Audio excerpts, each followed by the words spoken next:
Feminism. That is our topic today. I know what you're thinking. Yes, I did just go there. We're going to delve into part 1 of a video series that I hope to do on feminism, what it is, what the results have been, the consequences, the backlash, the male backlash, how it affects our families, our communities, our society as a whole, our entire country for that matter, and where it's coming from. First of all, I want to say that after all of this Wisconsin state capitol business that I've been doing, I got some very, very thoughtful messages from people warning me about my safety. Thank you very much. I was careful while I was there. I made sure I stayed by the cops most of the time. Although I don't know how much good it would have done me. I never know whose side they're on, but made sure no one was following me home. You really never know with those guys. But no, came away from that without a scratch, except on my my mental sanity. Okay.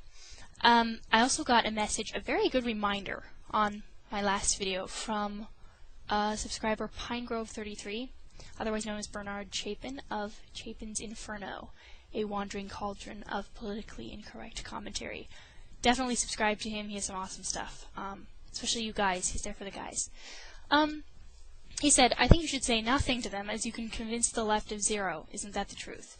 We are in the market of persuading independents. Leftists are mental patients, not run-of-the-mill Democrats. Those freaks are leftist diehards, etc. So true. Good reminder, because in this culture war, in this political war, there are battles being fought on many fronts at the exact same time, and we need to wisely pick our battles.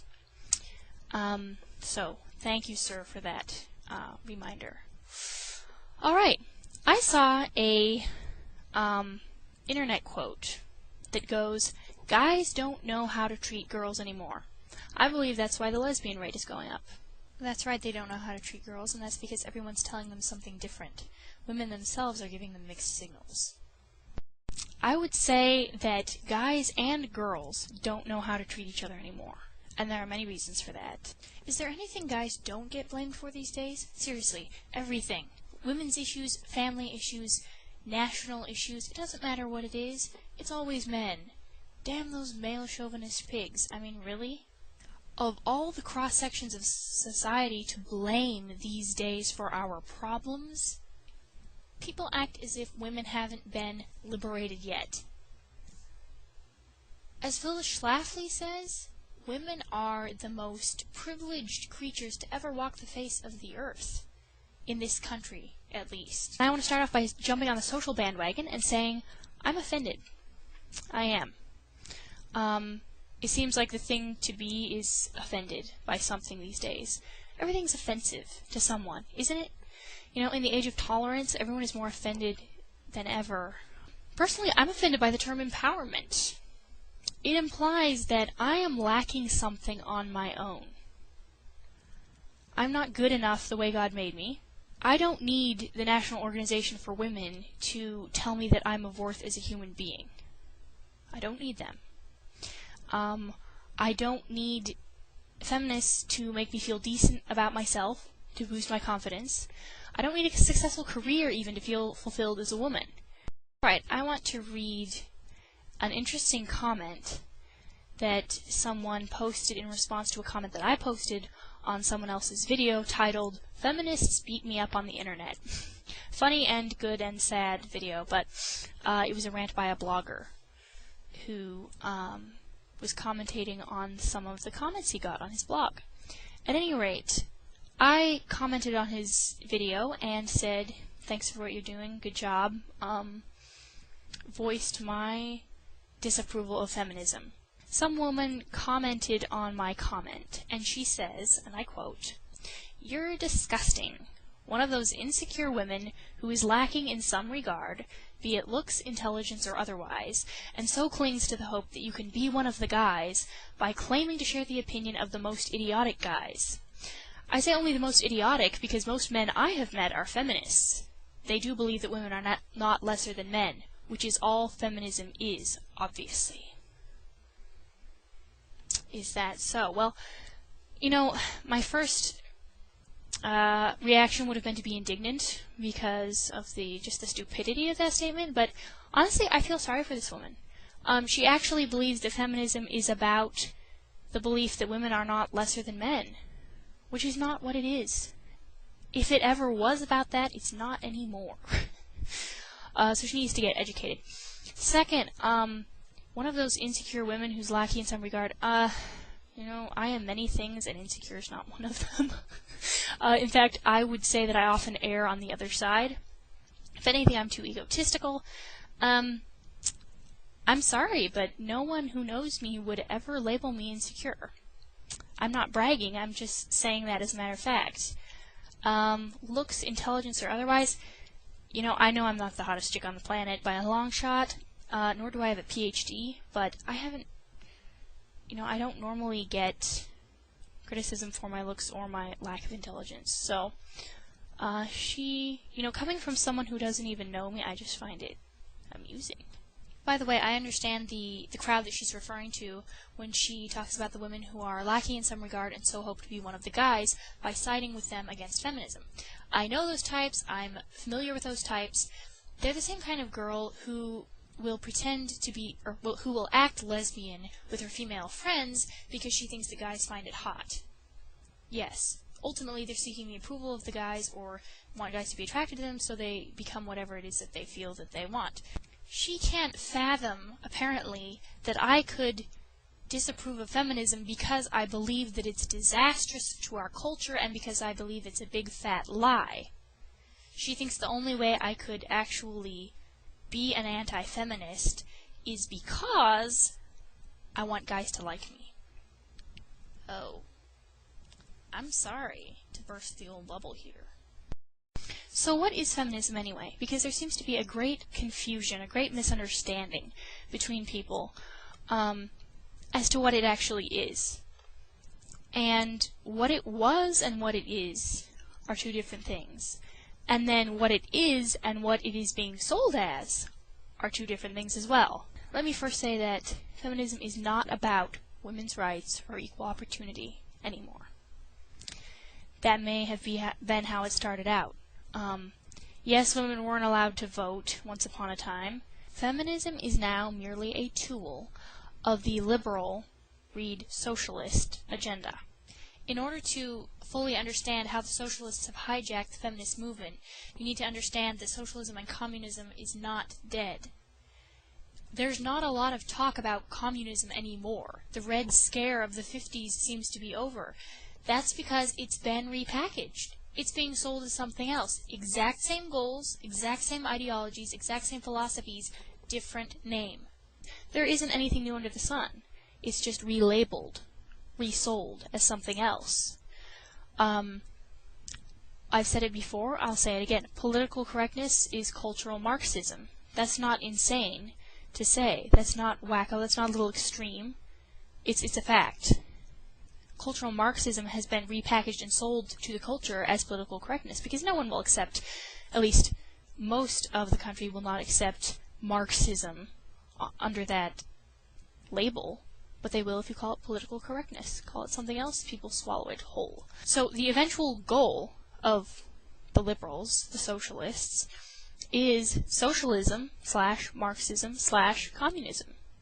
I know there are purists out there screaming at me right now, there are differences between those philosophies, they're not exactly the same. I know, I'm not an idiot, but they are all the same worldview. They are. Same worldview, slight technical differences, not anything significant. But anyway, feminism is one of the tools. Don't believe me? You should read The Naked Communist by Cleon Skousen. And in that book, they outline an agenda for transforming any society into a socialist society. One of their goals is to destroy the family, because the family is the framework, the foundation, a good family, the nuclear family of a society.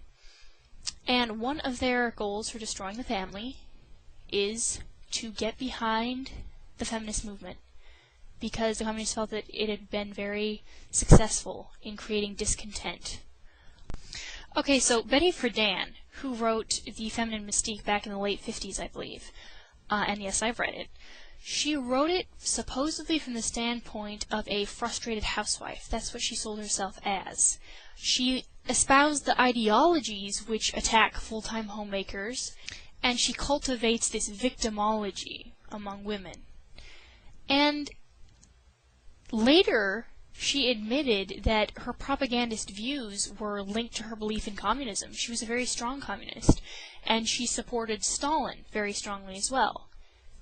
Not surprising, radical feminism was the goal, one of the goals, of the socialists for bringing about their worldview. If you are a feminist, and you think that the feminism you cling to is actually about you, actually about women's rights, or even about women at all, guess what? You have been played. You've been lied to. You're one of the useful idiots of whom Stalin spoke, who swallows the lie because it flatters you, or it appeals to your sense of entitlement. I mean, think about it. If feminism was really about women, it would be about whatever women want, right? It would be about the freedom to pursue whatever you wanted, including nothing. It would include the freedom to stay home and raise your kids, if that's what you really wanted to do, if that was your heart's desire. But feminists are not for women. Again, Sarah Palin should have been championed by the National Organization for Women, right? Because she was running for president and she was a woman. Isn't that what feminists want? Women in leadership roles? No. Liberal women. Which tells us that it's not about the woman, it's about the liberal. For every action, there's an equal and opposite reaction. It's a matter of science and of common sense. Specific actions have specific consequences, but women have gullibly believed, actually believed, that the lie that they can take certain actions with no reaction. The lie that they do not have choices to make. They can have it all. You can't have it all. Women actually think that they can have everything they want, when they want it, and men are supposed to know what and when that is. Feminists want to be totally independent except when they're feeling dependent.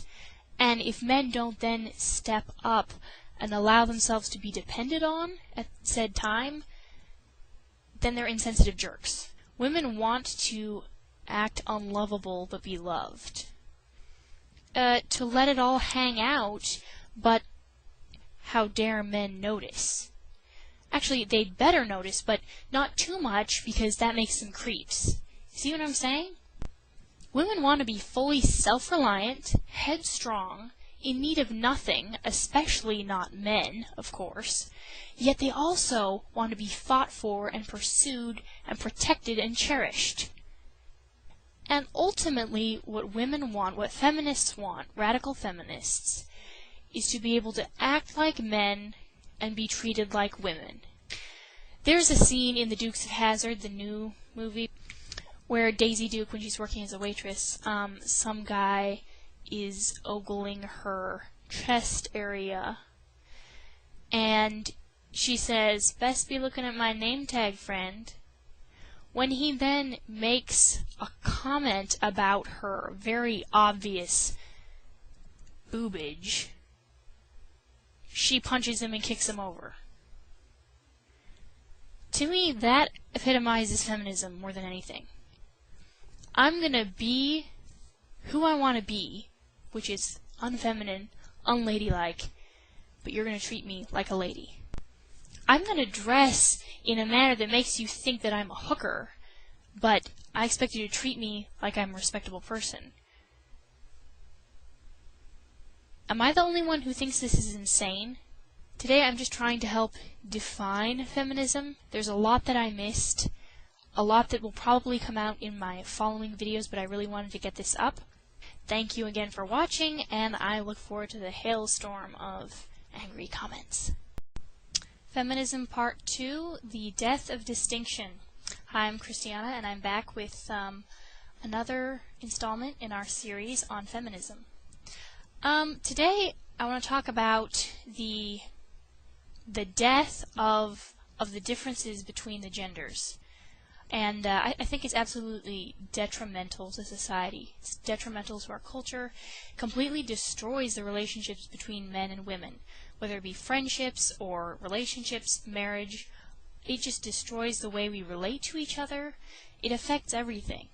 Feminists make the grave mistake of thinking that equality is synonymous with sameness. Let me say that again. Feminists define equality as sameness. They wouldn't officially define it that way. That's how they view it.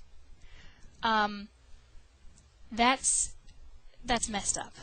I'm sorry, but it is. I say men and women are equal, but different. Meaning of equal worth, of equal value, but different roles.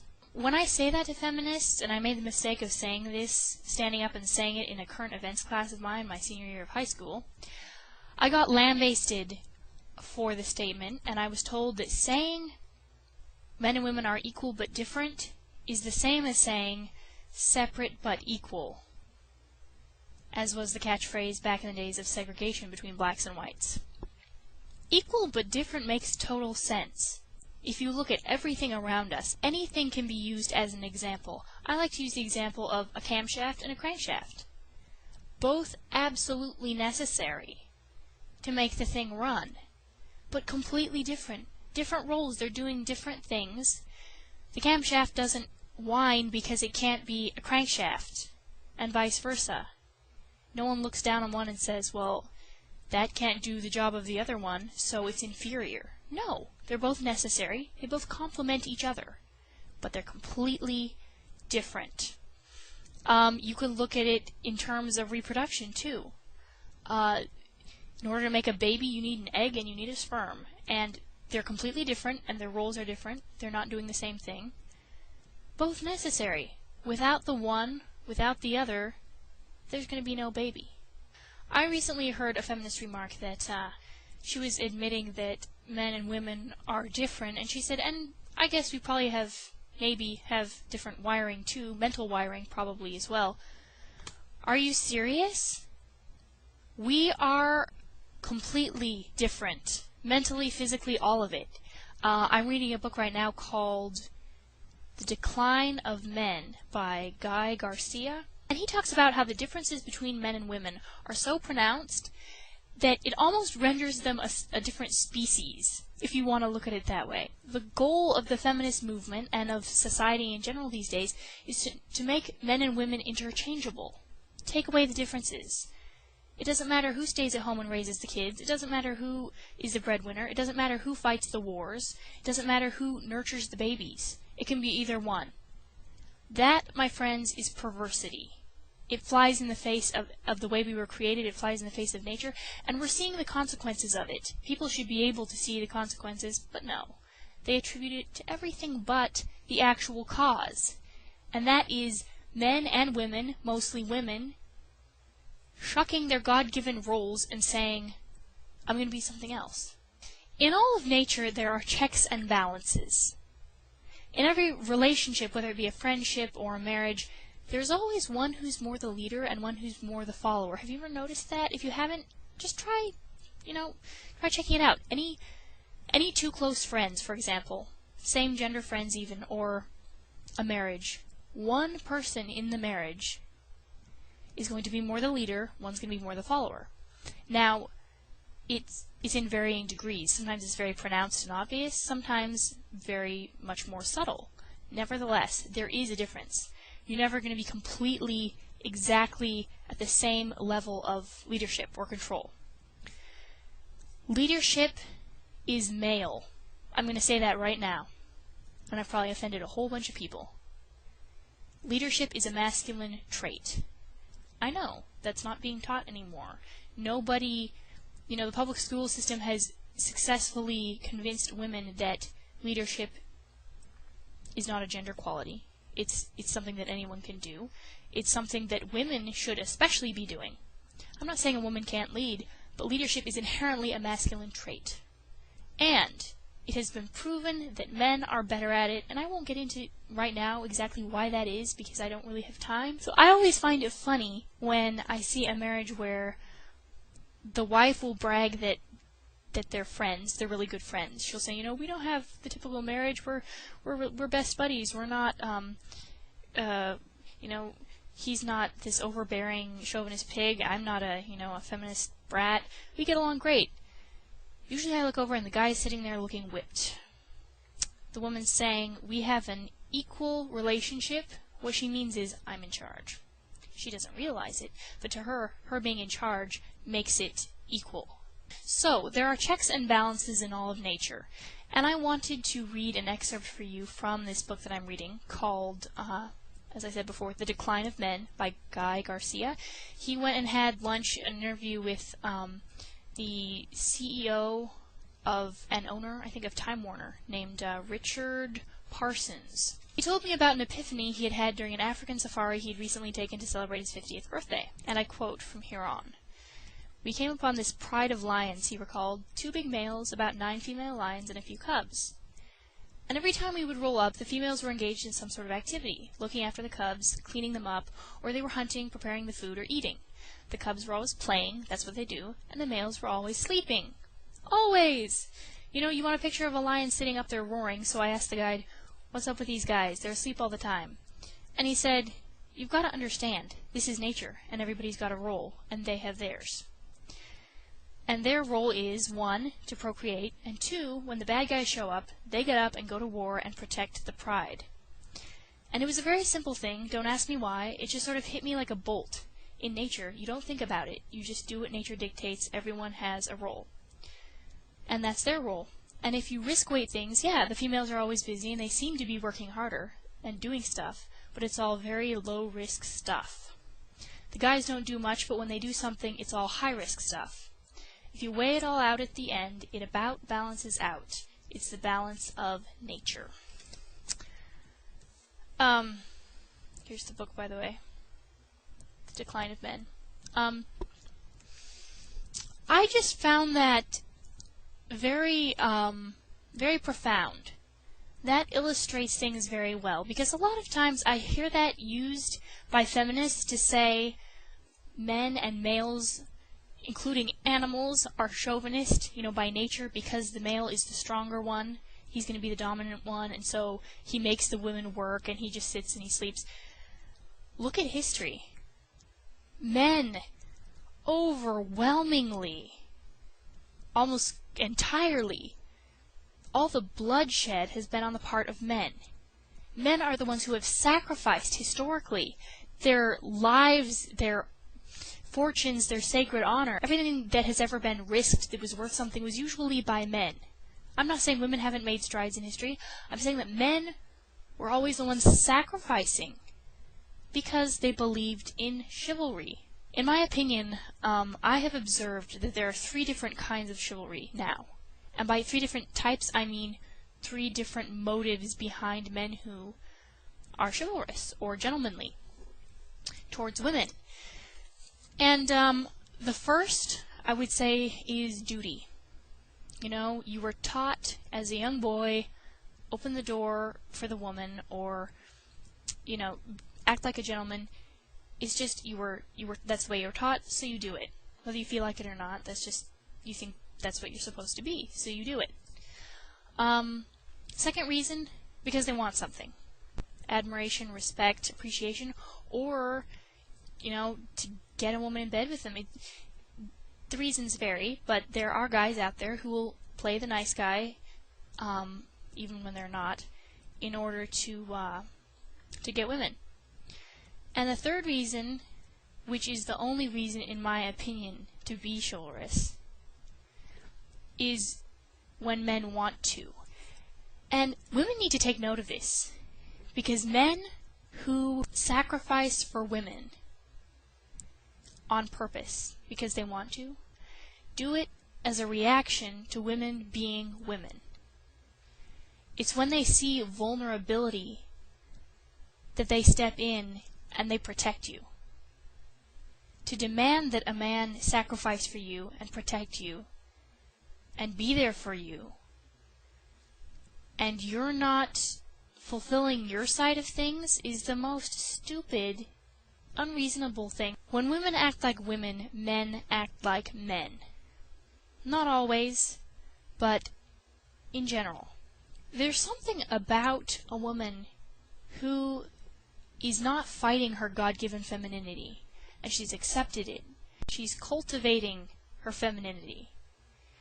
And I don't mean in a warped, twisted way, you know, the high-maintenance woman or the slut, you know, that's a twisted version of femininity. I mean real, pure womanliness as God intended it, that brings out the best in men.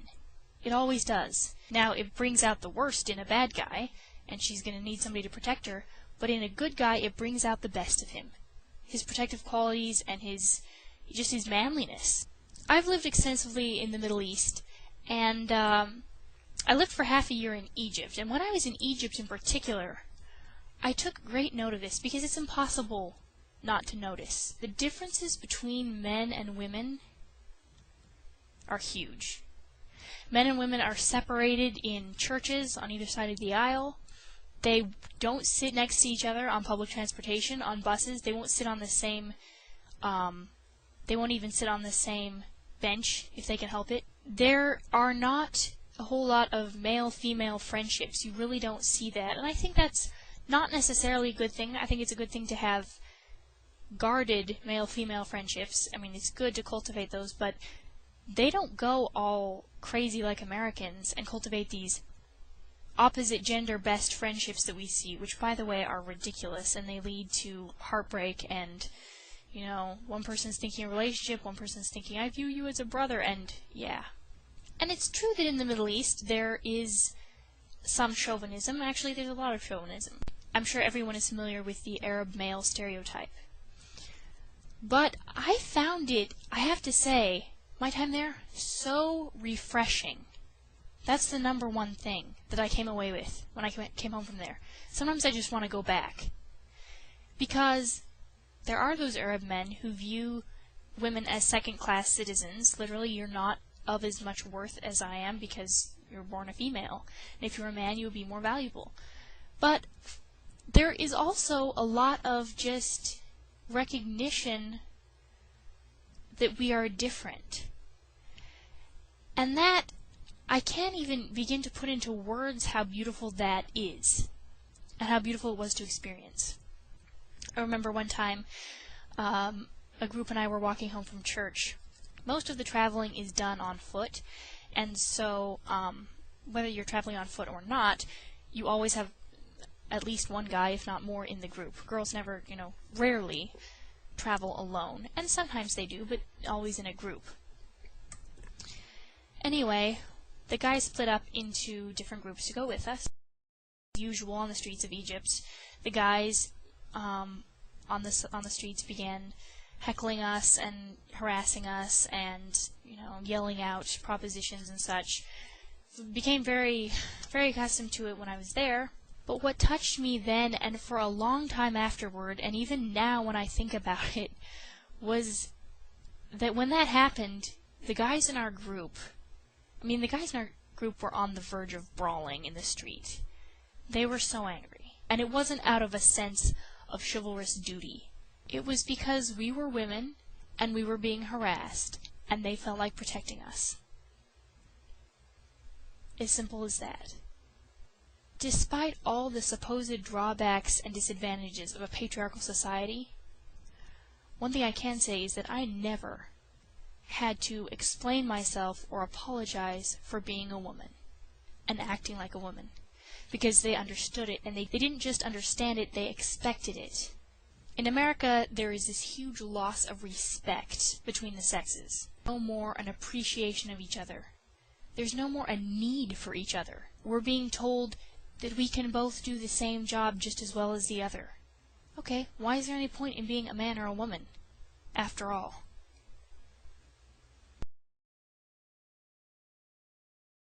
Greetings and welcome back. Today we have, drumroll please, part 3 of the feminism series, which we're going to call Manhood, Criminalized. Now, not only is feminism a crime against men, it's also a huge disaster for women, whether they recognize it or not. But today, we're going to be talking about how it affects men. Feminism seeks to, among other things, stamp out masculinity and make males obsolete. Very little grieves me to the soul more than this. The war on the genders. It's absolutely criminal. Now, I don't know if you've noticed this or not, but the white, straight American male is the most used, made fun of, discriminated against individual in America and perhaps the world.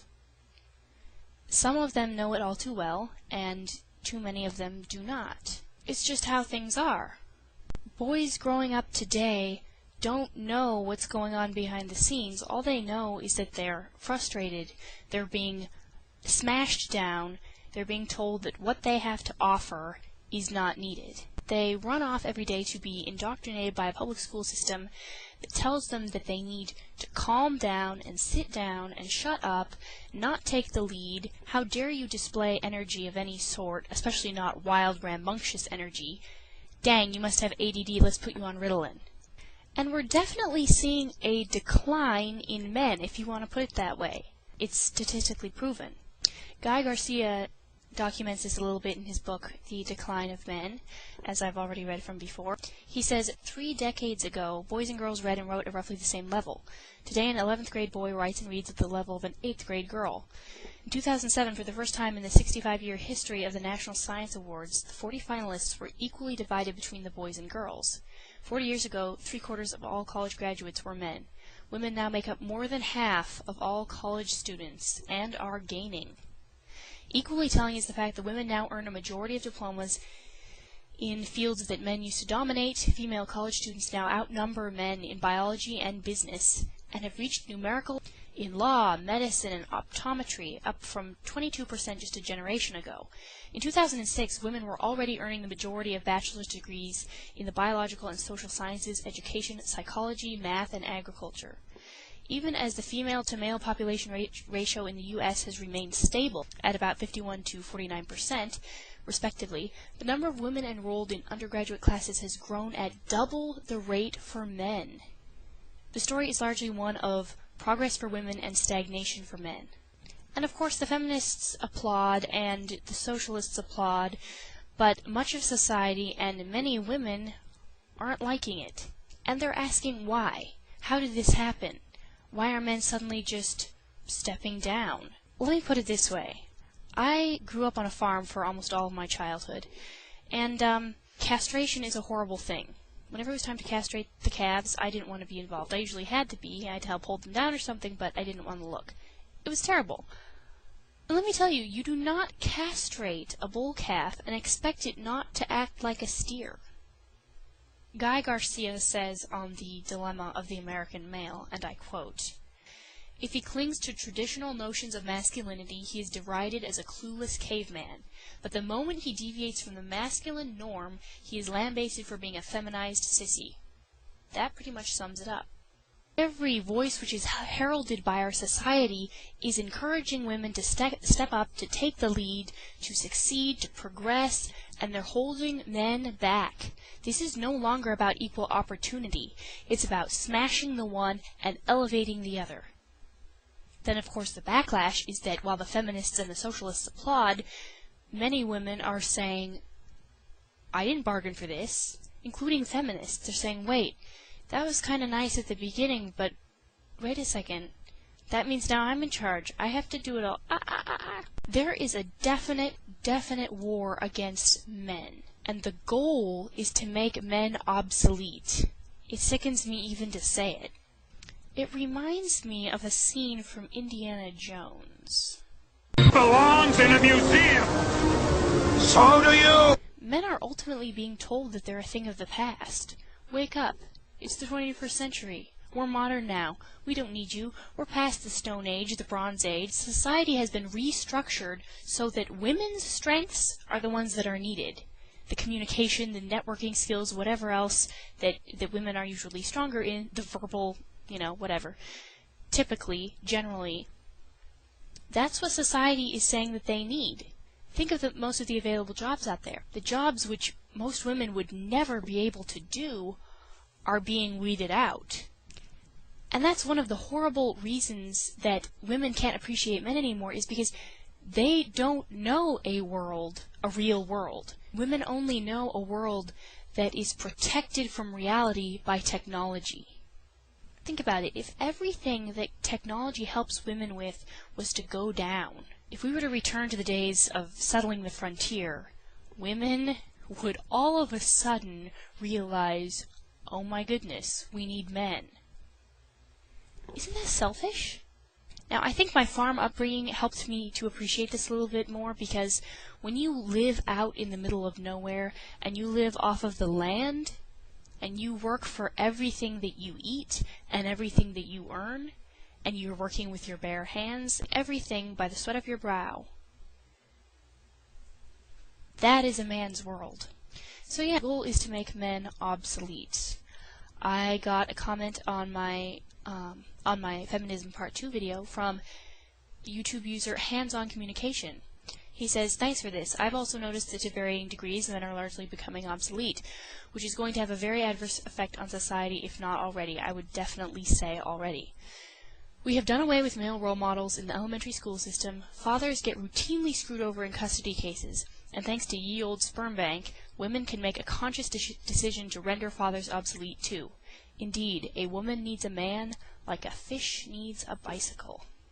My dad was a student of military history, and as a strapping young man, he decided to go the military route, thinking that the military of the early 80s was, at least at its core, the same as it used to be, as it always has been.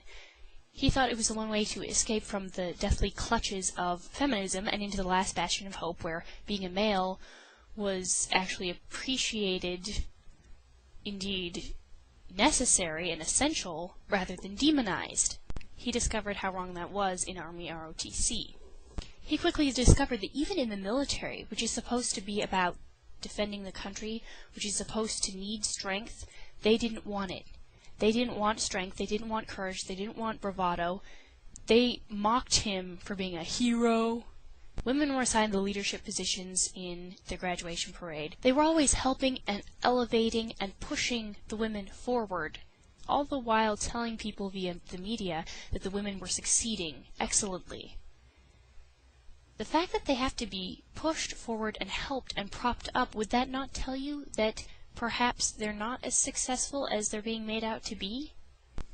It's crazy. Think about our military academies today. It's so difficult to get into a military academy, let's say West Point, today. If you are a guy, it's incredibly difficult to get in. If you're a girl, you have such a better chance. Thank you, affirmative action, for that. Which means that you can be a guy who outscores, outtests, outrates a woman who gets accepted, but you won't be accepted because you're a man and they need women. And when I say need, I mean to fill quotas. How messed up is that? Where can men go anymore to be men? To hone their masculinity? To be with the guys? Think about it. Where is there any more the society that the feminists have not gone after? There is no place that they are content to leave alone. Let me think. The military? Nope, we already went there. Maybe some of the protective service, like law enforcement. Oh, no, lots of women cops. What about firefighters? No, it doesn't matter if you can drag that 300-pound person out of the burning building or not. You're going to get to be a firefighter because you're a woman. Maybe American football, right? That's the most male and most American thing there is. Oh, wait, no. Even in my little hometown, there were several girls on the 8th grade guys' football team. Now there's a reason it's 8th grade. If they tried to play with the high school boys, oh boy. Let's see. Sensitive teenage girl, or even butch teenage girl, meets volcano of male testosterone. Yeah, she's getting killed. Feminists are these clutching, clawing, grabbing, selfish little things, big things, which aren't content to let men have anything to themselves, or even to share anything with men. It's like, oh my goodness, there's an area where women haven't stuck their sticky little fingers. Let's go there and mess it up. All the time I hear girls and women complain about men and their video game obsession. You know, what is it about video games? You're sitting there and you're moving your fingers and nothing else, and You're playing a game that isn't real, right? That's what they say. And you can do it for hours on end. Did anyone ever think that maybe it's because that's the one place they're allowed to go, they're allowed to be a man, they're allowed to fight, they're allowed to succeed, without the interference of women? And not really so much anymore. And it's pathetic that men have been regulated to that. This doesn't really go with the flow here, but I often hear feminists say that men can be feminists too, or I know a lot of men who are feminists, and that always chaps my hide because, duh, of course they're feminists. The public schools have them from infancy, practically. You know, little 6, 7-year-old boy, earlier they do preschool, and he's indoctrinated from the time he can't even read or write. Of course he's going to be a feminist. He's been programmed to believe that if he's not, then he's evil. Boys are being programmed to think that there is something wrong with them, and that they deserve whatever they get in terms of regulation or being held back. As subscriber Quan Kicker said, feminists make men ashamed of their masculinity. They use bogus studies and bad science to convince men they are inherently violent, evil, and physically and mentally inferior to women. Sound familiar? It's the same tactics the Nazi Party used to convince people that Aryans were superior and that Jews were inferior. Feminism is modern Nazism, and the West has become nothing short of one giant female supremacist society where men are considered less than human. Now, people always get mad when anyone compares feminism to Nazism, or, you know, feminazis. I really like that term, by the way, feminazis. But it's actually accurate. It's like when I bring up communism/socialism and feminism together, and people get in a huff about it. Why? I'm not saying it to be spiteful, I'm saying it because it's true, because they actually genuinely are linked. Feminists like to think that the men's movement consists of these regressive dinosaurs who just can't let go of the ideas of the past. If that's true, let me ask why so many of these men are not old, and second, why is the movement growing? Okay? This has all the characteristics of a backlash, not of people clinging to old notions. The men's movement is simply men finally standing up and saying, we're not going to take any more of being trampled over, spat on, and told to sit down and shut up. That's all it is. It's a response. Remember that whole thing we were talking about? For every action, there's an equal and opposite reaction. Specific actions have specific consequences. Feminists? These are the consequences. I said this before, but men are being told what they can and cannot be attracted to. Women are turning into these unisex, if not masculine, creatures, and then being surprised, angry, and hurt when men pass them by in favor of a more feminine woman. Many times I've heard a feminist bemoan having lost her man. She disregards that fact as if it has nothing to do with his reason for choosing the other woman over her. But then she'll say, and she's so sweet. It's said with both disgust and regret and a little envy. How about affirmative action to get more males into college? After all, they're now in the minority. We said we needed affirmative action to get females and minorities into college when they were in the minority. Now males are in the minority. Why aren't we doing something? We know for a fact that feminists are not all about equality, because if they were, they would look at all of the inequities now. But no, they keep pushing for more. It's not about equality. It never has been. Well, as usual, I didn't cover even half the ground I wanted to. Watching and for commenting, for your overwhelming support and encouragement. By the way, I did not at all expect this when I started. Tune for part 4, which will be Women Sold Short, and we're going to take a look at how feminism kills women. See you next time. Welcome back to the No Feminist Zone. I'm Christiana, and I'm here with part 4 of the feminism series. This one is going to be called Women Sold Short. We're going to be talking about the damage that feminism has done to women. Recently, a YouTube subscriber posted my feminism series to a different website, warned me that it was a liberal website, but where better to post them, right? Despite all the flack. I read a comment on my Manhood criminalized video by a woman who says the following at the end of her comments. She just sounds misogynistic, which is strange as she's a woman. I can just sense the bafflement. But the things she say sound like things a male misogynist would say. She sounds like a 40-year-old guy who has been married for a while, and he's complaining about how his wife has him by the nuts. End quote. So why indeed? Why do I feel the need to speak out against feminism? I'll tell you one thing, it has nothing to do with wanting anti-feminist guys to like me. I believe feminism not only oppresses men, but it also gives women the short end of the stick. Women are being told that it's about them, and it's not about their rights. So, with that, let's get started.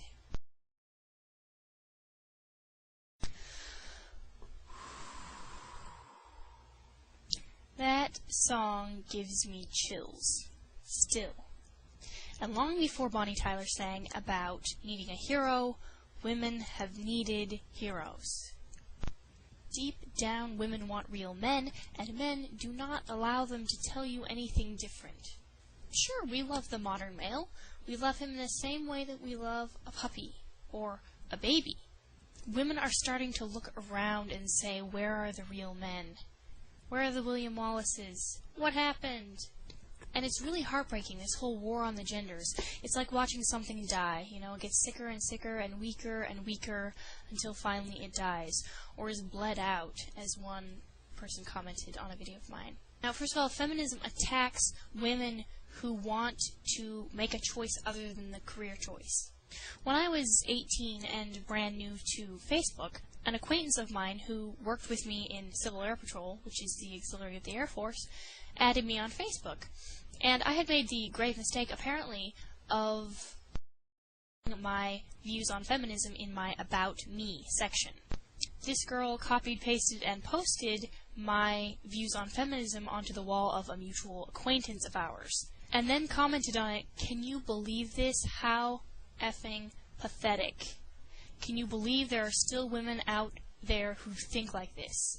Over and over again she said it was pathetic and it was sad, and she was really angry over it. And at the time I wondered what it was that ticked her off so much, because we didn't even know each other, actually. We were just acquaintances, and there was nothing about me personally that she hated.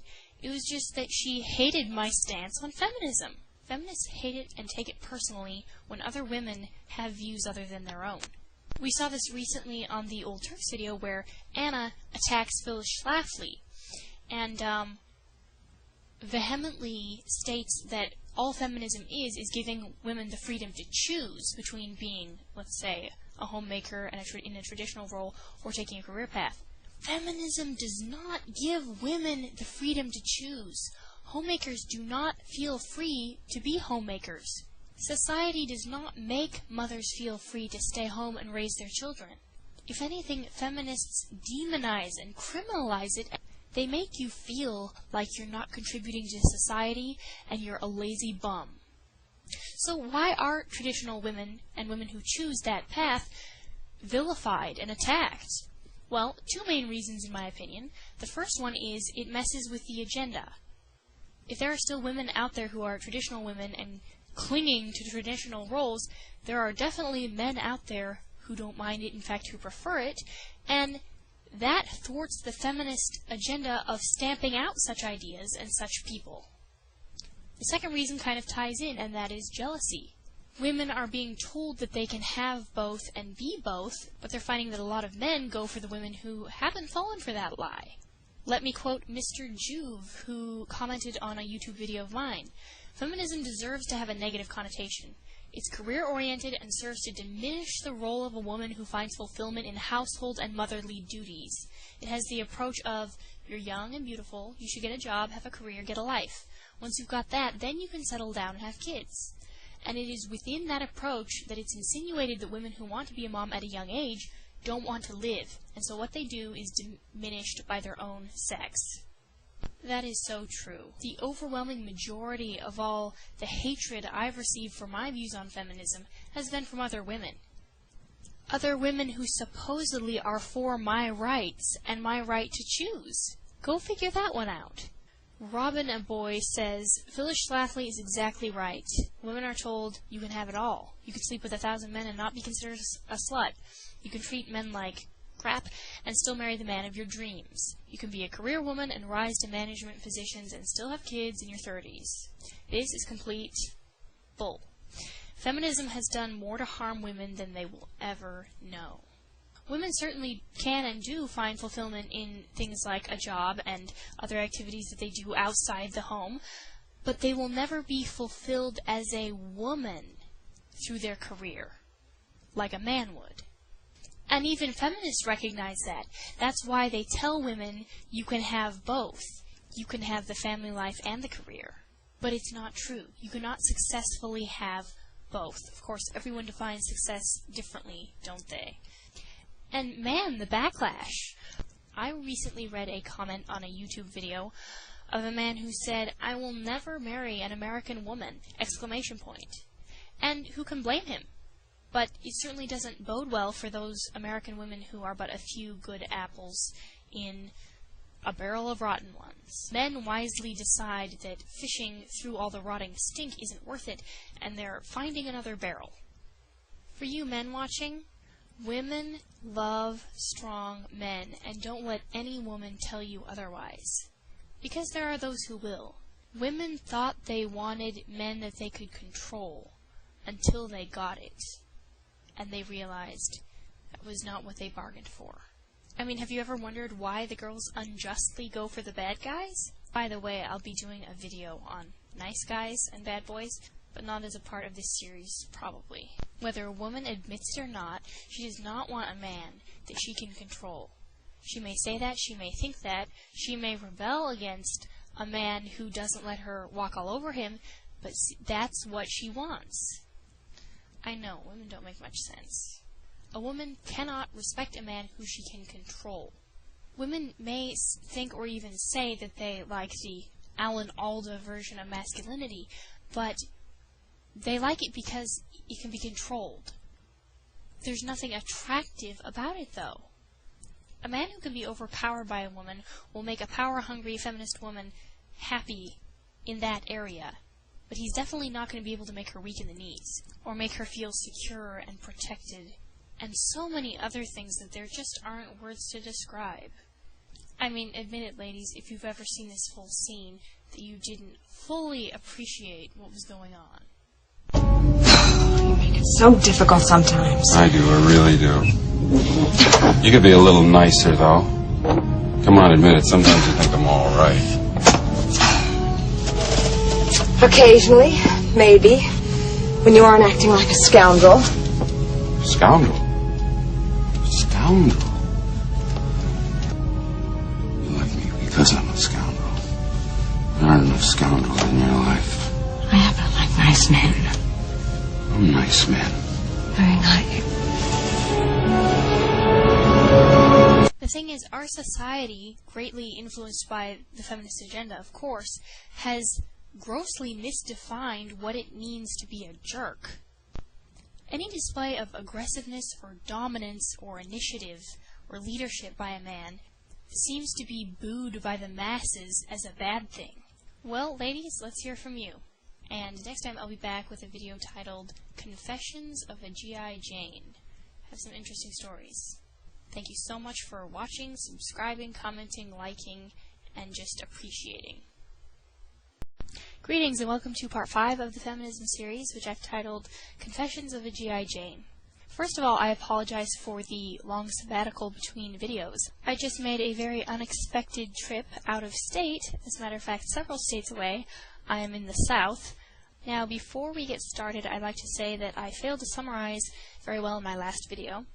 But the reason for pointing out the lack of heroes was to establish the link between the feminist agenda and the decrease of real men. You probably got that if you've been watching my other videos, but I just wanted to clarify because there seemed to be a lot of confusion. For example, I got a channel comment from a man who will remain nameless because he later apologized to me for his comment and cleared up the misunderstanding. To me, it was just another indicator that there are so many men who have been so burned and so shamed and treated so unjustly by feminists out there that they don't trust even anti-feminist women. They assume that they're selling something, that they're just as selfish as every other feminist out there, that they can't possibly actually have the interests of both men and women at heart. And who can blame them? Now, I used the movie clips that I did because they portray men who embody a non-warped version of masculinity. Not because they largely happen to be in war movies or violent movies, and not because they happen to be good-looking. Now, it's Hollywood. Everything Hollywood produces is generally going to have highly attractive individuals in it. That does not change the fact that I chose those clips based on the characters portrayed and not on their appearances. Anyway, through all of the flack, I have developed a great affinity for the remove button on YouTube. With a single click, I can delete a foul and offensive post, and I also have an even greater appreciation for all those who come out in support of women and men who oppose feminism, and the support that you've shown me has been absolutely overwhelming. I can't even tell you how much it means, and I try to get back to as many people as I possibly can, but sometimes life gets in the way, and I don't always have the time that I would like to respond. Just know that I do see everything that you post, and I do appreciate it immensely. Now on to today's video, Confessions of a G.I. Jane. This is completely unscripted, unplanned, no notes. I just wanted to share with you some personal experiences with feminism in certain jobs I went into which I expected to be in the minority and, if anything, discriminated against, and found it quite to the opposite. That because I was in the minority, I was esteemed and upheld and actually given unfair advantages and privileges for being a woman.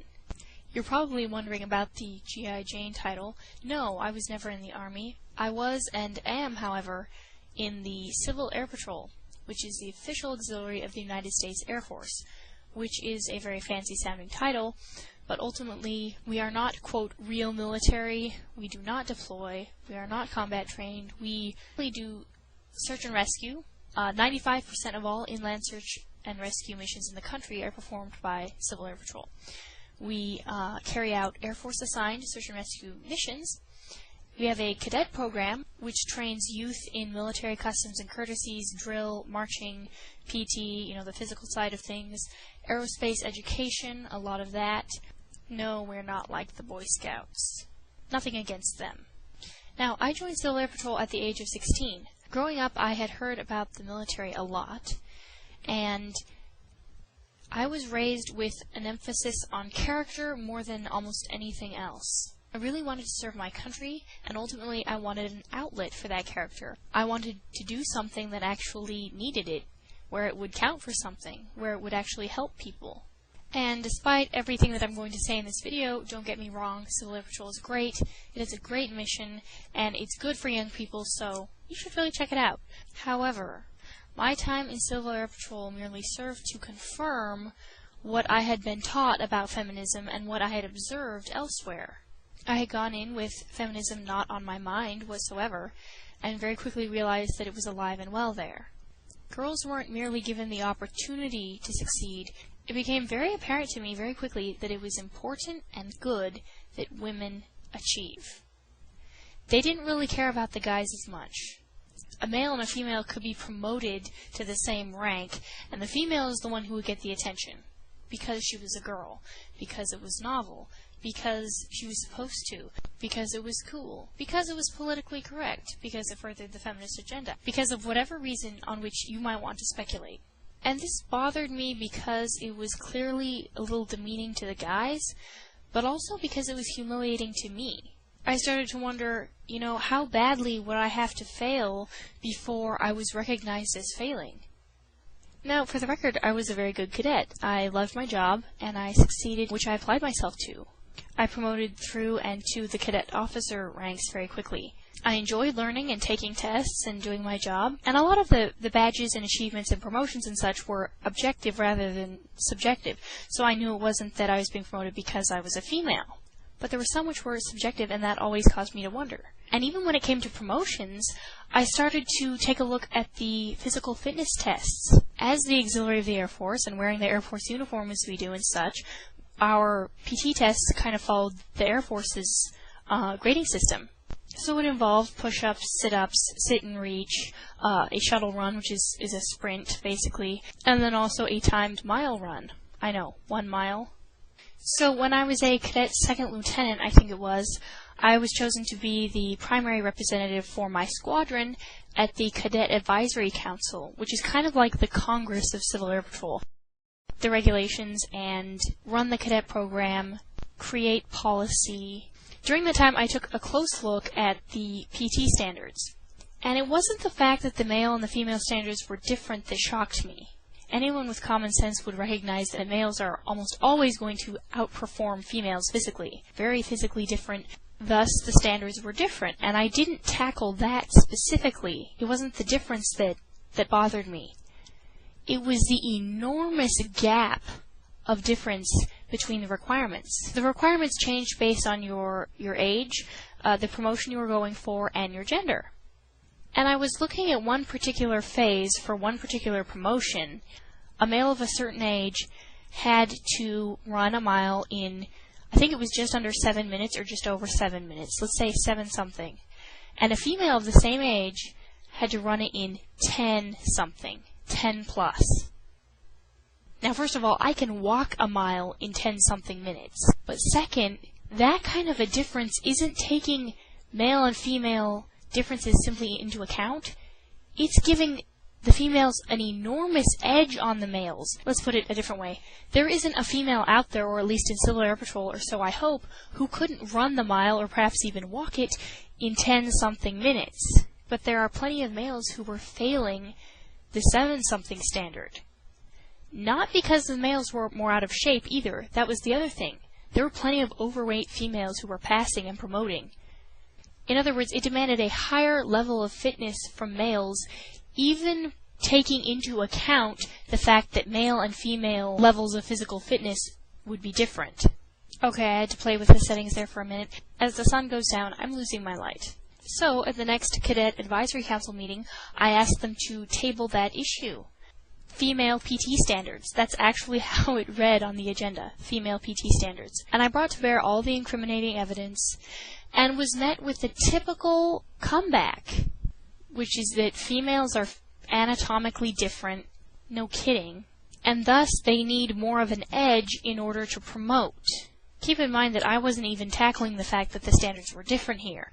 I was not arguing that females should have the same standards as males, although it could be argued that if the males need to be at that standard in order to do a certain jobs, then should not the females also? But here I was just saying, let's look at how grossly different these are. The fact is, I said, we're giving females an advantage over the males. We're promoting plenty of incompetent and physically out-of-shape females, and denying promotion to plenty of males who would easily pass the female standards, and in fact, would almost pass their own. And I was met with the most ridiculous feedback. I got absolutely pummeled from all sides. There were very few who supported me. A few guys saw the logic of what I was saying, but didn't really speak up. There was one female in particular, and it's funny because she's now at the Air Force Academy. She's the one who used the females are anatomically different than males excuse. And I said, yeah, I understand, but look, I mean, seriously, a 3-minute difference on a mile, if you are a runner, you would know is enormous. It's astonishing. I was told, well, this is based off of Air Force PT standards / the Presidential Fitness Challenge. And I made the argument that, well, that's nice, but if the Presidential Fitness Challenge causes us to unfairly give an advantage to females and disadvantage males, we need to take another look at it. We don't accept the status quo because it is the status quo. Since when do we accept how things are for the sake of how things are? And finally, they tried flattering me and saying, well, not all women are as physically fit as you, and not everybody is a marathon runner, which I was not at that time, by the way. I later did run an extreme trail marathon, but at that time wasn't into long-distance running at all. And that was perhaps the first time that I felt the fires of indignation absolutely welling up inside of me. As I saw these people, chuckling to themselves and passing it off as a, well, you're just really physically fit. And that really irritated me because they were using every trick in the book to excuse this female supremacy doctrine. And it was like the emperor who wore no clothes. For all of my insisting and for all the evidence I brought out, and all the logic, all the facts, all the statistics, none of it mattered to them. And they pitched it out the window and pitched me off of the agenda without a single supporting document except perhaps the Presidential Fitness Challenge, and told me never to bring it up again. Apparently it would have been too much work. Well, yeah, sometimes revolution is a lot of work. Sometimes the truth isn't fun to hear.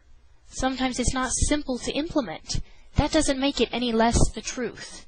That incident really helped to open my eyes to the reality of the evils of feminism. And suddenly I started to see things I hadn't really seen before. Every time I would, earn a promotion, every time I would earn an award, I would scoop up honor flight or, the honors at an encampment, at training. It was immediately a big thing. I had many officers tell me I was the poster child of Civil Air Patrol, that I had it all, that I was the model cadet. And while I was good at what I did and passionate about what I did, I couldn't help but feel that a lot of it did have to do with the fact that I was a female. Because I knew guys who were succeeding as much as I was, and not getting quite the same amount of recognition. The other thing about Civil Air Patrol, and especially the cadet program, was its emphasis on leadership. And women were pushed to lead so much more than the guys, in my opinion. But I cannot count the number of instances where I saw women pushed forward and guys held back. It wasn't enough for women to do their part. It wasn't enough for women to contribute. They had to be out in the lead. They had to be running the show. And there were all too many guys who were completely fine with that. Again, if you hear a lie long enough, it starts to become truth in your mind. I'm no longer a cadet in Civil Air Patrol, by the way, but I am an officer. I'm the public affairs officer for my squadron. So I write news articles and take pictures and ultimately make Civil Air Patrol look good, ironically enough. Now, one of my reasons in sharing all this was to simply share my experiences with feminism, but another reason is because a lot of the flack I've gotten from feminists has been shot at me with the assumption and sometimes even the statement that I'm old-fashioned, I must not have any independence whatsoever, I must not have a personality, I must not have a mind of my own. Well, clearly, come on, I'm doing videos on feminism on YouTube. That I neither want nor am capable of living a life outside the home and of raising children, and that ultimately my opinion is rooted in me being naive and in whatever I've been taught. Those who know me and know some of my adventures would know that none of that could be further from the truth. I have held jobs that the majority of women will never hold, in areas which women do not ordinarily occupy.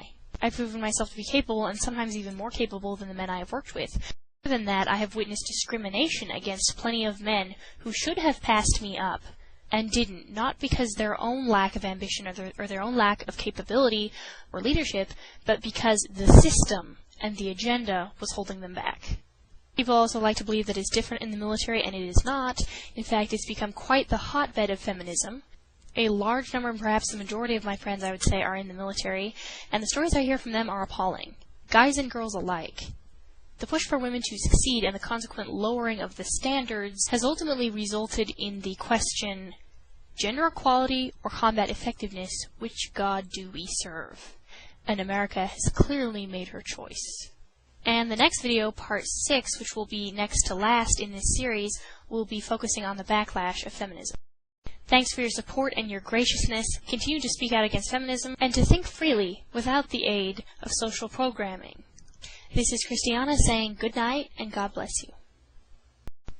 Greetings to you on this fine Monday evening. It's been a very long day for me, as I'm sure it has been for most of you as well. Thanks to all of you who have put up with my indignance over the last couple of videos, and thank you for your comments, whether they were supportive, negative, or in complete contempt of what I was saying. It's free speech in action, and I think that's a beautiful thing. Quick clarification before we get started. When I say truth, I mean truth either as I know it to be sometimes, or in some cases just as I best understand it. So it's there for you to take or leave. I do not claim to have a monopoly on truth. Sorry if that sounded arrogant in the last video. So finally back to the feminism topic. It's been a while, but in part 1, if you'll recall, we defined feminism, what it means, what it really means today. In part 2, we talked about the differences, the death of distinction between the genders, and how it's happening. In parts 3 and 4, we talked about women sold short and manhood criminalized, how feminism has affected men and women individually, as individuals. In this video, we're going to be talking about how it affects society as a whole, so the bigger picture. And of course, part 5 was Confessions of a G.I. Jane, in which I shared some personal experiences with double standards. Alright, I hear from a lot of people who approach the topic of feminism from the viewpoint of feminism at its core is not a bad thing. It was intended as a good thing, but there are some who radicalize it. And I've always been very tempted to take this stance myself. You know, that it can be a necessary and a good thing, but there are some who take it and they run with it, and it's corrupted and poisoned. But I can't say that I believe that. From everything that I have studied so far, from just the observations I've made, the little living that I have done, my observation is that it's the other way around. Feminism at its core, what it really means today, it's a radical concept, because the majority of actual feminists, active feminists, who know what they believe and why, and work to promote the feminist agenda, are radical ones. Radical meaning that they're not pro-family, they don't really believe in freedom of choice for women because they aren't okay with the idea of a woman staying home if she wants to and raising her children, and sometimes secretly and often not so secretly, anti-male. So what are some of the results of the feminist agenda being carried out in this country and in the Western world? I don't know about you, but when I look around I see mass confusion. And men and women, it seems to me, don't really know what it is to be their gender. I mean, how do you really define it anymore? What does it mean to be a man? What does it mean to be a woman? Doesn't society tell us that it's up to your interpretation? Is that right? Should the definition of anything really be up to however the individual decides to define it? Men's and women's roles are being clouded. There's a book called Grave Influence by Brannon House, 21 Radicals and Their Worldviews That Rule America from the Grave. His book is about radical worldviews perpetuated by radicals long dead but not gone, living on in areas of society which they've infected. Marx, of course, being one of them, and many others. Anyway, he makes a quote about masculinity. Indeed, the average American male has become a feminized wimp. Many may still hunt, fish, and watch football, but that's only a facade of masculinity. Tough guys, quote, end quote, who refuse to lead, to boldly speak truth, to discipline their children, or to take charge, are merely whitewashed wimps. All too many men today shun leadership positions that real men would grab a hold of. Likewise, femininity is falling apart. In fact, it's quite under attack. Women are acting less and less like women. The statistics are showing that they're more prone to behavior once attributed mostly to males. Cases of female violence and pedophilia are rising. And many of the young women who do manage to avoid falling into the feminist trap and becoming a feminazi are often pursuing a counterfeit version of femininity, just as young men are pursuing a mere imitation of what it means to be a man. I think this is because young men and women aren't getting young men and young women training. They're getting a collective, unisex, teenager training. Remember, the differences between the genders is something that's being very much despised. It's not something being championed or held up, and it's certainly not something that boys and girls are being encouraged to aspire to. Now, as the goose-stepping feminazis surge forward, pulverizing everything in their path, there are courageous men standing up and saying, no more of this. They are, of course, MRAs, or men's rights activists.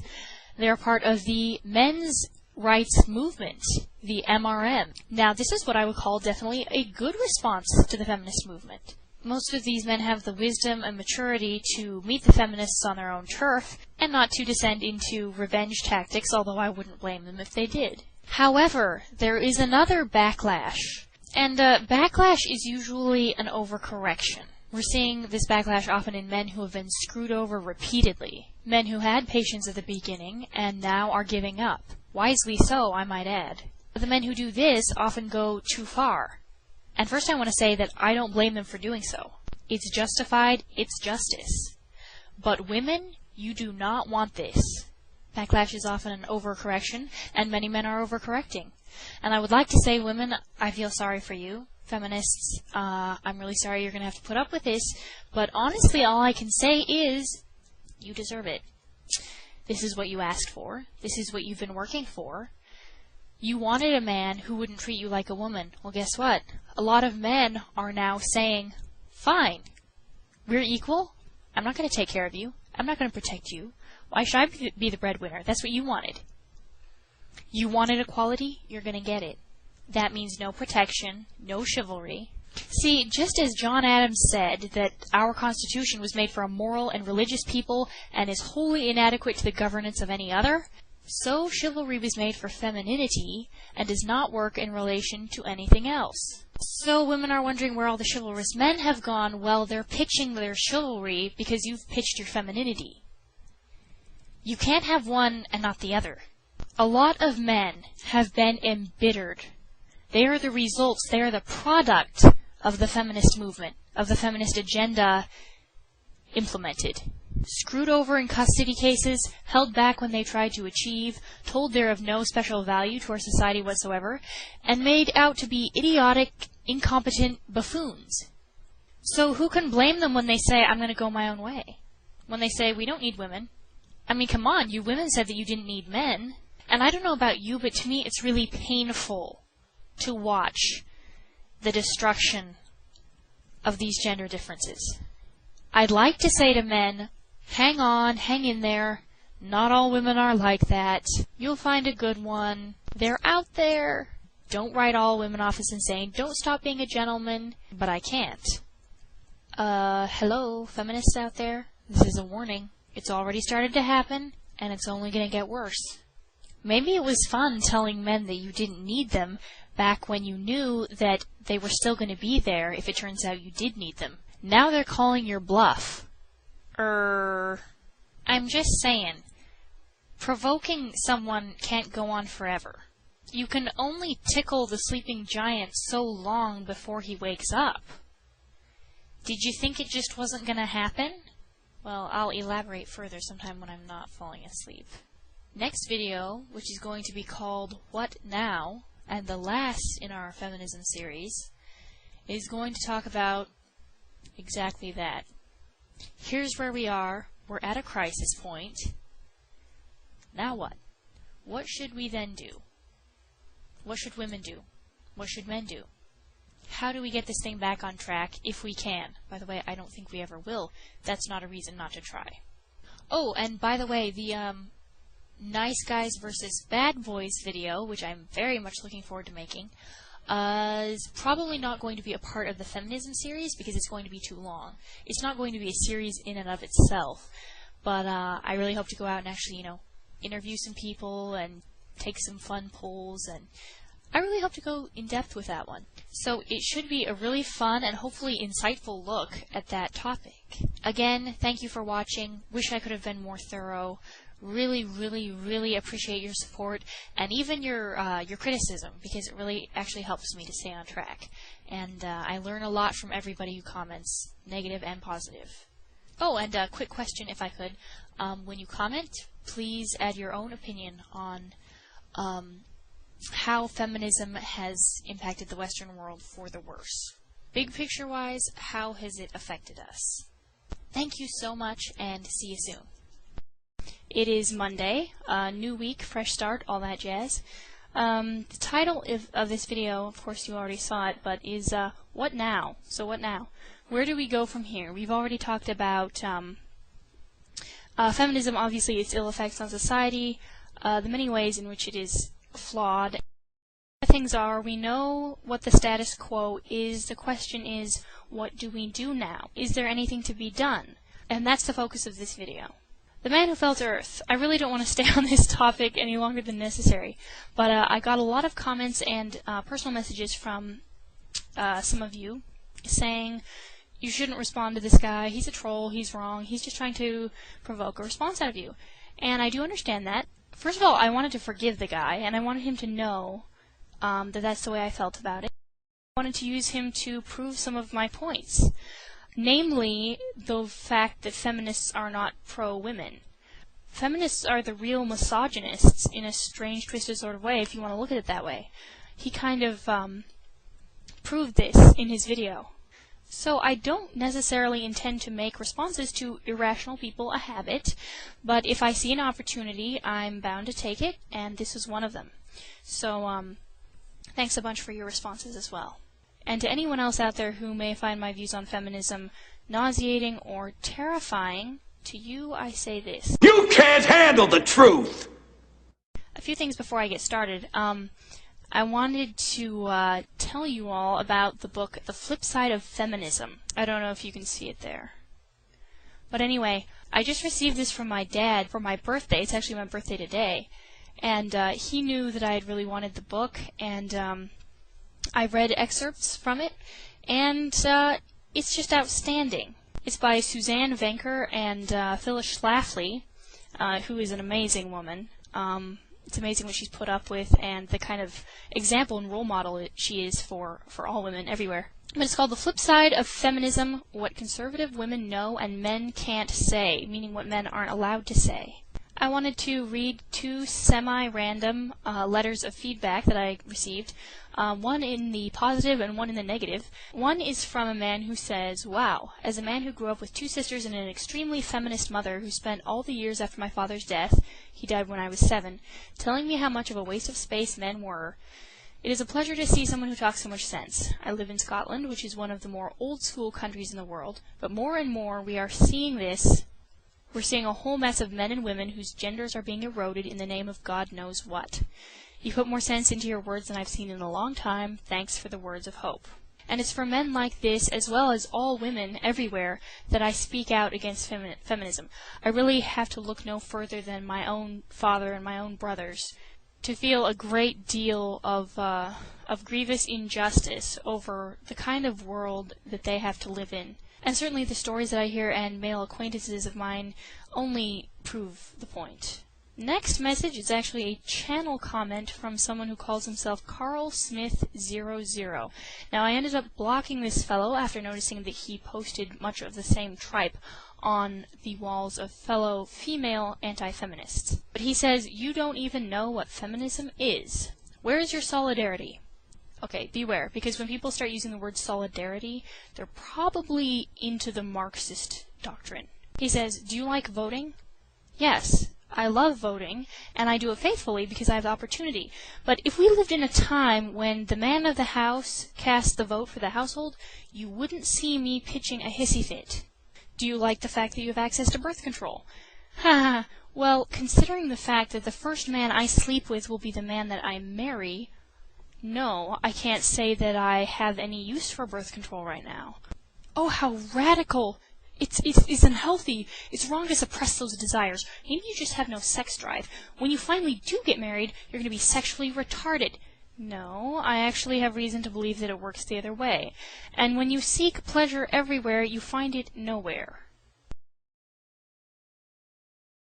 He says, "What is wrong with you?" Well, there are many things wrong with me, but I don't think that my stance on feminism is one of them.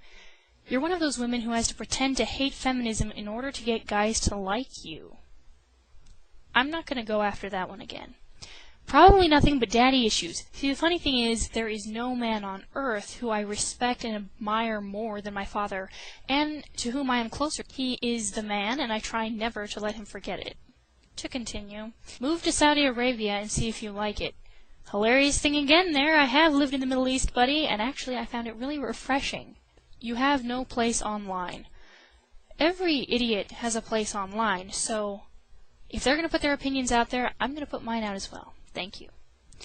Practice what you preach, otherwise you're just a hypocrite. If anyone would like to point out to me any way in which I'm a hypocrite, I genuinely, sincerely want to hear it. In my last video, Backlash, in talking about the response of men to feminism, I forgot to mention one major thing that I'm seeing more and more of. And in fact, when I first joined YouTube, I saw a YouTube channel by a guy whose channel name was Wisdom Through Logic. And he was talking about his bad experiences with the Western woman, specifically American women.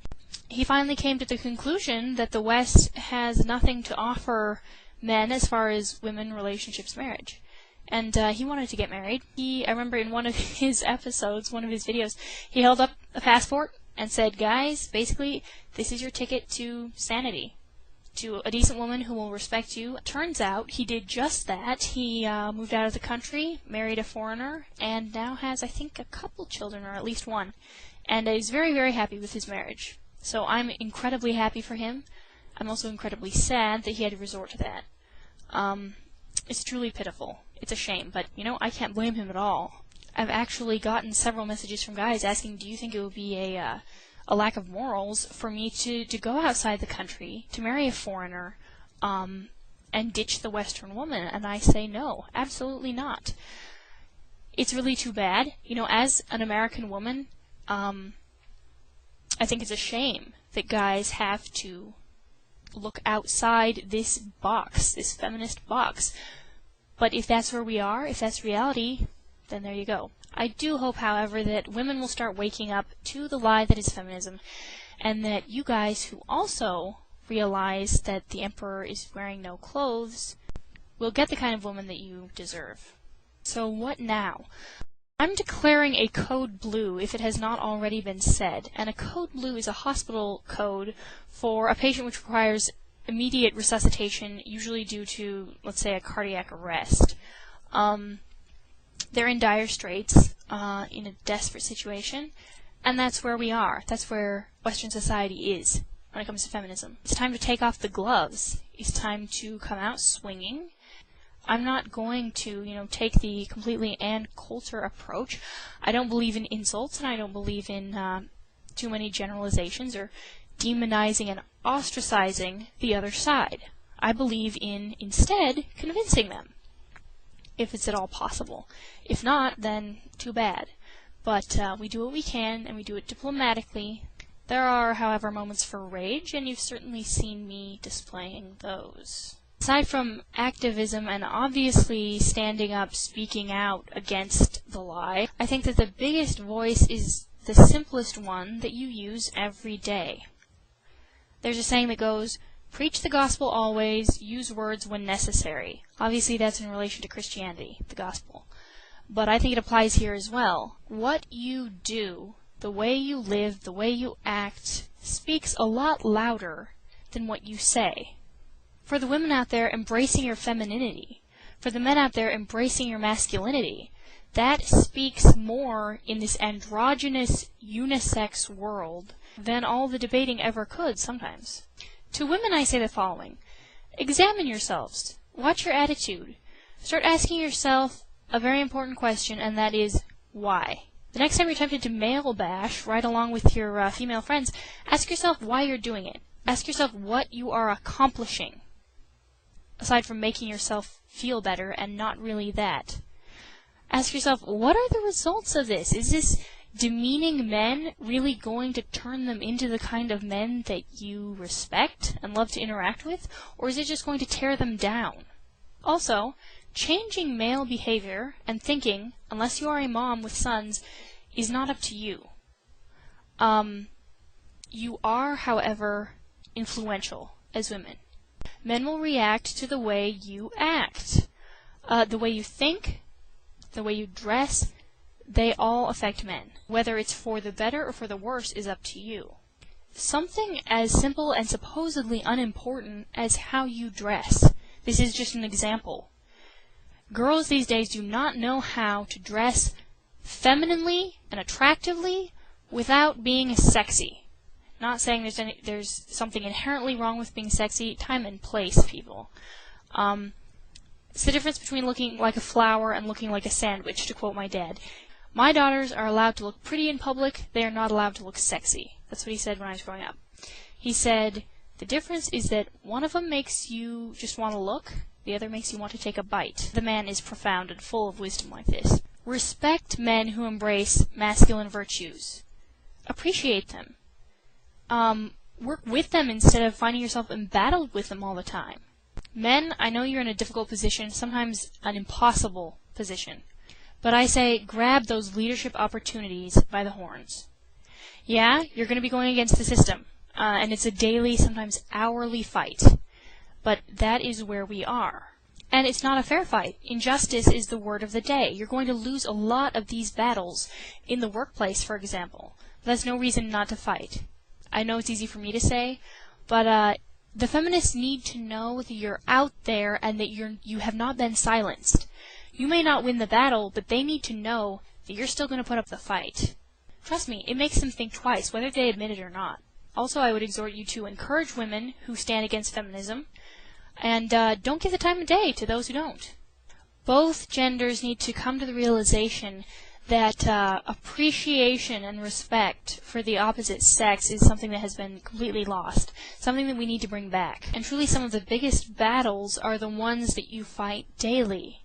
You know, the situation where someone says something wrong, something anti-male, and you step up and you speak out against it. You may not win that argument. They need to know that not everyone is drinking the Kool-Aid. If the good people sit down and they don't say anything, everyone then assumes that the radical feminist tripe is the word of the day. That is how it is. That is reality, when it is not. As Abraham Lincoln said, to sin by silence when they should protest makes cowards of the best of men, and women for that matter. But the point of this is to encourage those of you who have been fighting the good fight to continue on, and those of you who have sat by in apathy to stand up and let your voice be counted. I can tell you right now that it's not going to make you popular, except among the right kinds of people. I've talked a significant amount in previous videos about the media's portrayal of males in general, especially men, grown men, and they always make, women and children out to be the geniuses, and men out to be the idiots, the stumbling, bumbling buffoons, who would never survive if not for the witty input of their girlfriends, wives, children, what have you. Now there's a quote that goes, future generations will look back on TV as the lead in the water pipes that slowly drove the Romans mad.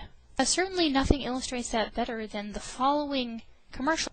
I want to say it makes me angry, but really it makes me more sad than anything. That is awesome. Look how fast that is. So it's kind of encyclopedia-ish. It is an encyclopedia. I wish. Tom, I thought you were going to watch the dog. Yes. She's working on a school project. I'm kind of helping her out. Tom, leave her alone. Tom! This TV commercial was actually pulled from the air by Verizon under pressure from his side, which is a men's rights organization led by activist Glenn Sachs. The campaign against the ad was endorsed by countless psychologists and family counselors, I think, because of the ad's denigration of fathers and men in general. Certainly, there are plenty of other commercials, practically every other commercial out there, like this one, that stay on the air, that people find funny, but the fact is this one did get pulled off the air due to the vigilance and the perseverance of activists and people who cared enough to do something about it. So please let that be an encouragement to you that there is progress, things do happen, one voice does count. Sometimes all it takes is one voice. So thank you again for watching and for being involved, for putting your popularity on the line, and I will see you next time.